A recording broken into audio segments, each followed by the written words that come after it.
आज मेरे डिस्कशन का टॉपिक ये है। I am deliberately speaking in Hindi ताकि एक लार्जर ऑडियंस से इंटरेक्ट होने का मौका मिले। आज मेरा टॉपिक ऑफ डिस्कशन है artificial intelligence and it's utilities in policing. मतलब आर्टिफिशियल इंटेलिजेंस की पुलिस में क्या उपयोगिता है और कैसे आर्टिफिशियल इंटेलिजेंस को पुलिस में हमें इम्प्लीमेंट करना है। What are our constraints, what are our strengths and what are our precautions. इन सब मुद्दे को लेकर के हम आज डिस्कस करेंगे। आर्टिफिशियल इंटेलिजेंस जब हम बात करते हैं तो सबसे पहले मुद्दा ये आता है कि आर्टिफिशियल इंटेलिजेंस का मतलब क्या है। देखो साहब, आज तक हमने ये समझा है कि जैसे ह्यूमन माइंड होता है वो लर्न करता है बचपन से कि ऐसे ऐसे सिचुएशन होगा तो ऐसे एक्ट होगा। फॉर एग्ज़ाम्पल, अगर रियल लाइफ में एक एग्ज़ाम्पल दें, जैसे बच्चा एक लर्न करता है कि जब मैं रोऊंगा, व्हेन आई विल क्राई, तो मम्मी या पापा कोई मुझे चुप कराने की कोशिश करेंगे। तो क्या कोशिश कर सकते हैं? अगर मैंने खाना नहीं खाया है, दूध नहीं पिया है, तो मम्मी पापा ये सोचेंगे कि मुझे दूध पिलाना है, खाना खिलाना है। तो एक बच्चा रोया तो उसके मम्मी पापा ने क्या रिएक्ट किया?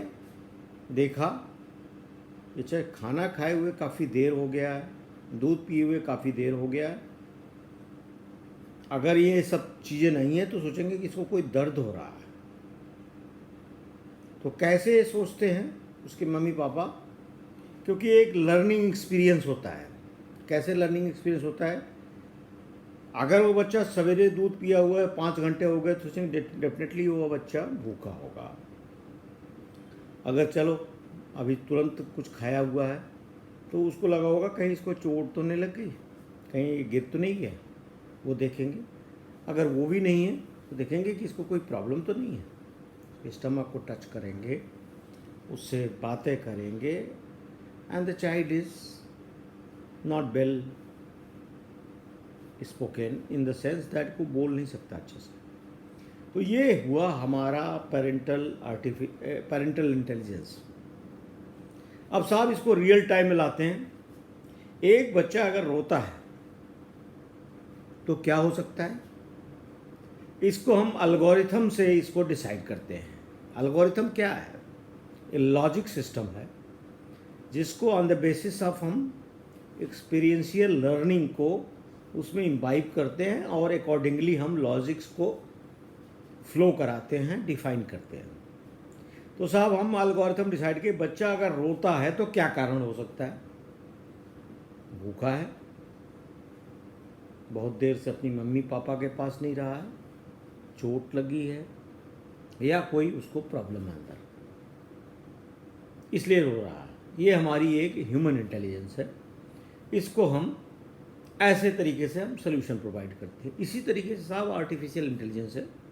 एक समस्या है, क्या कारण हो सकते हैं, उसको हम प्री डिटरमाइन करके उसके लॉजिक्स को फीड कर देते हैं और फिर एल्गोरिथम को चलाते हैं और वो फिर एक पॉसिबल सोल्यूशन देता है कि ये प्रॉब्लम है, इसका ये सोल्यूशन हो सकता है। So artificial intelligence is a kind of solution provider on the basis of existing data or narration of problems. It's clear? पहले हम कंप्यूटर को समझते थे कि computer is only a machine to feed the data. अब हम computer को सोचते हैं in terms of artificial intelligence. It is not only to feed a data but it can do analysis of the data which is called data analytics. And then on the basis of that data analytics, it can provide certain solutions. And this provision of solutions is actually algorithms. Algorithms are based on certain preconceived notions, experiential learnings, etc. So artificial intelligence is like human intelligence. Like human intelligence has certain other margins which artificial intelligence, I am sure, that can never copy or adopt.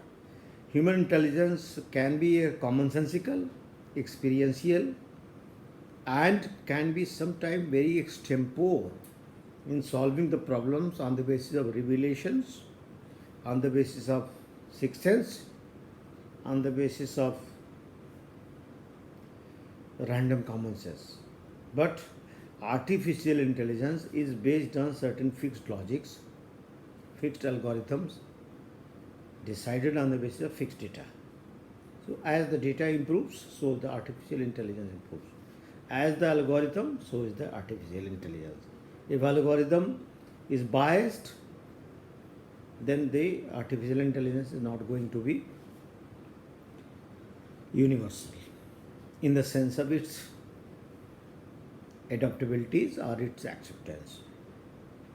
Now coming to the policing ecosystem, where we can utilize the artificial intelligence in the policing ecosystem. This is my topic of discussion today. देखो साहब, policing की जब हम बात करते हैं, policing इतना routine subject नहीं है जितना हमारे इंटेलेक्चुअल सोचते हैं, और मैं बार बार कहता हूं कि अनफॉर्चुनेटली ब्यूरोक्रेटिक सिविल ब्यूरोक्रेसी ने पुलिस ब्यूरोक्रेसी को हमेशा ट्रिवियलाइज करने की कोशिश करते हैं और पुलिस को एक ठुल्ला काइंड ऑफ थिंग, डंडा काइंड ऑफ थिंग मानते हैं, जो कि ऐसी बात नहीं है। देखिए साहब, बड़ी बड़ी क्रांतियां किस चीज़ के लिए हुई है? लाइफ, लिबर्टी एंड प्रॉपर्टी के लिए हुई है।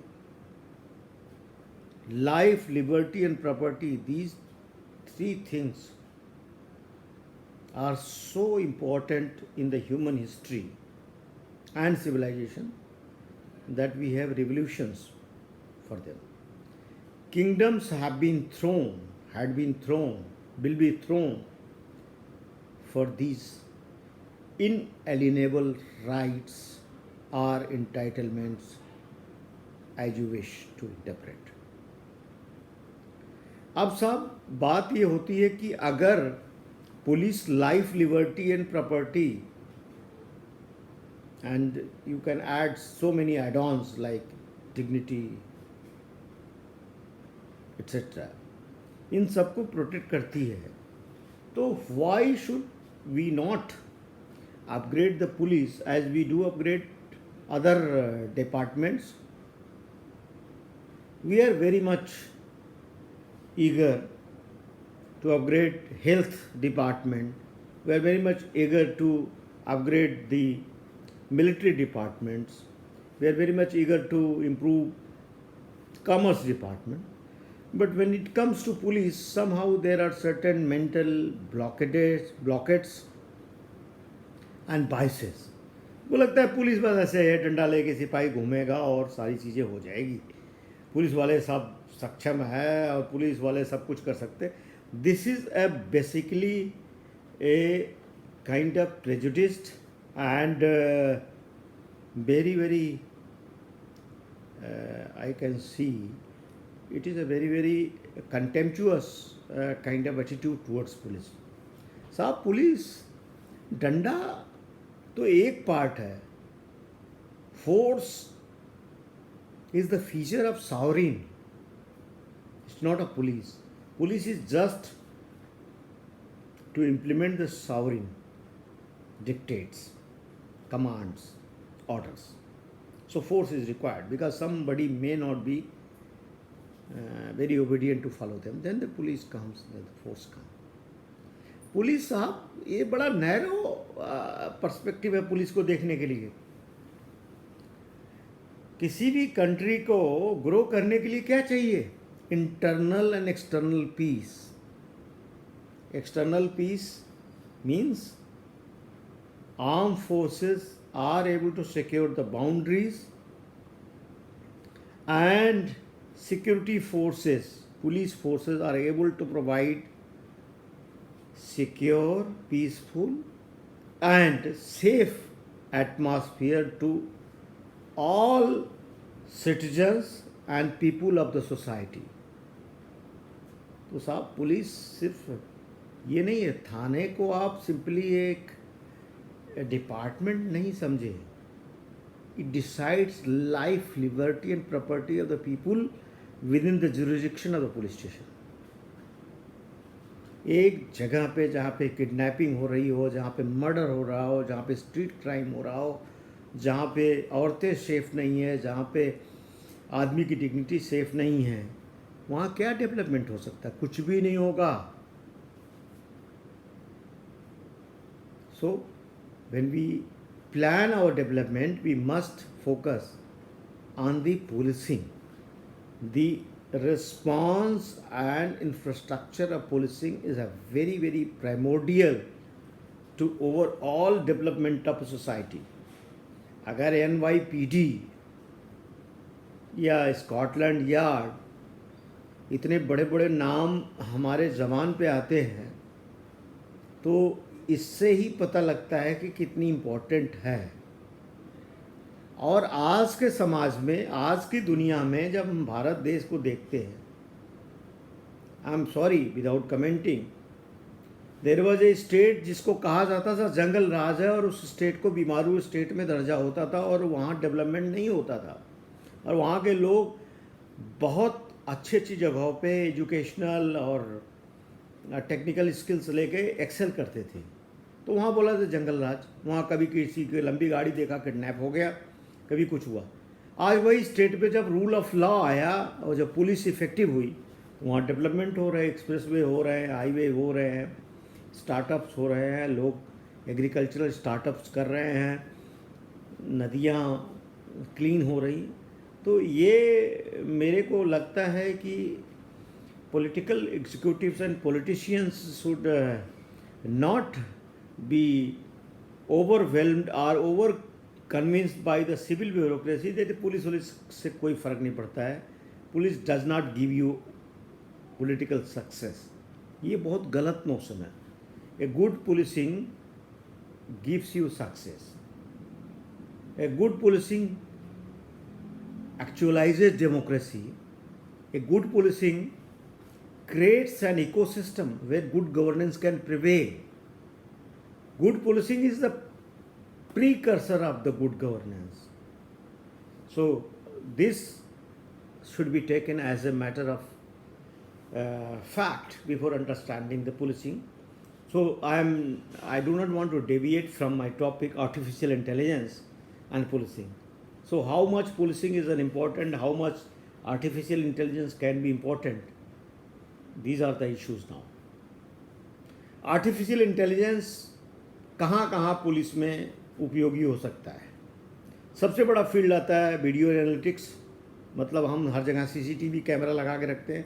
वो फैशन नहीं है, सीसीटीवी कैमरा लगा दिया ऑटोमेटिक सिक्योरिटी हो गई. There is need of interpreting the video data. उसके लिए आर्टिफिशियल इंटेलिजेंस ज़रूरी है. जब हम एक क्रिमिनल्स की तस्वीरें फीड कर देते हैं वीडियो एनालिटिक्स इकोसिस्टम में, तो जो वीडियो सर्वेलांस होता है उसके ज़रिए हम वीडियो एनालिटिक्स करते हैं और फिर आर्टिफिशियल इंटेलिजेंस से हम डिसाइड करते हैं कि इन जगहों पे हॉट स्पॉट या पुलिसिंग को इम्प्रूव करना है, because lot of suspicious characters are roaming in this area. और ये सारा वीडियो एनालिटिक्स होता है. So one field. So surveillance policing में वीडियो एनालिटिक्स एक आर्टिफिशियल इंटेलिजेंस का एस्पेक्ट हो सकता है. दूसरा क्या हो सकता है साहब? Analysis of PCR calls. हम देखते हैं कि एक पर्टिकुलर जगह से लोग पीसीआर कॉल करते हैं. ऐसी क्या डिज़ाइन फीचर है उस जियोग्राफी का, उस रोड की क्या इंजीनियरिंग है, वहाँ पे किस तरीके का टाइम एंड अदर कोऑर्डिनेट्स हैं, जिसको हम आर्टिफिशियल इंटेलिजेंस के ज़रिए एनालाइज करके हम एक algorithm बना सकते हैं जिसके ज़रिए हम प्रेडिक्ट करा सकते हैं कि which are the vulnerable areas for crime and what can be the vulnerable time, and accordingly we can increase the presence of policing there and stop the crime. तो प्रिवेंशन में है. Besides social media sentiment analysis कि भाई particular जगह पे किस तरीके का मूड चल रहा है, लोग एजिटेट हो रहे हैं, तो वहाँ लॉ एंड ऑर्डर प्रॉब्लम हो सकती है. किस तरीके की law and order problem historically हुई, वो सब डेटा फीड करने के बाद किस तरीके का पॉलिटिकल इकोसिस्टम है, किस तरीके से सारी चीज़ें हैं, उसको हम एक आर्टिफिशियल इंटेलिजेंस टूल के ज़रिए we can predict the law and order problems. That can be an area of artificial intelligence. Then coming to the understanding the criminal investigation, कि what kind of criminal investigations are resulting in sentencing the criminals, what kind of IOs are able to discharge criminals, what kind of IOs are able to prosecute criminals, what kind of IOs are connived with the prosecution ecosystem and generating the different kind of atmosphere where criminals get the bail. This kind of analysis we can do, and this will improve our prosecution and convictions, because a lot of criminals do get bail because of the bad pursuance of the matter in the court by IOs.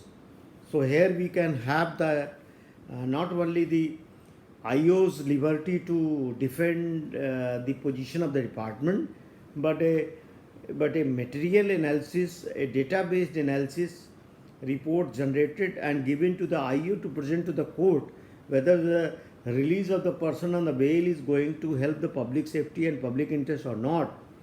So public safety analysis can be there, which can be not a whimsical report of an IO, but which can be artificial intelligence-based analysis on the basis of the previous history of that criminal, which can be presented before the honorable court to decide the issues of the bails or paroles for that purpose. Another area where artificial intelligence can help police in understanding the HR management, whether the profile of the people and the complaints generated in the area and the remarks of the senior officers in the past plus peer analysis of that person, after feeding all these coordinates, whether we can create a better HR kind of atmosphere to put right person at the right place. So HR management can be very helpful. And lastly, I would like to explore another area, that especially the traffic.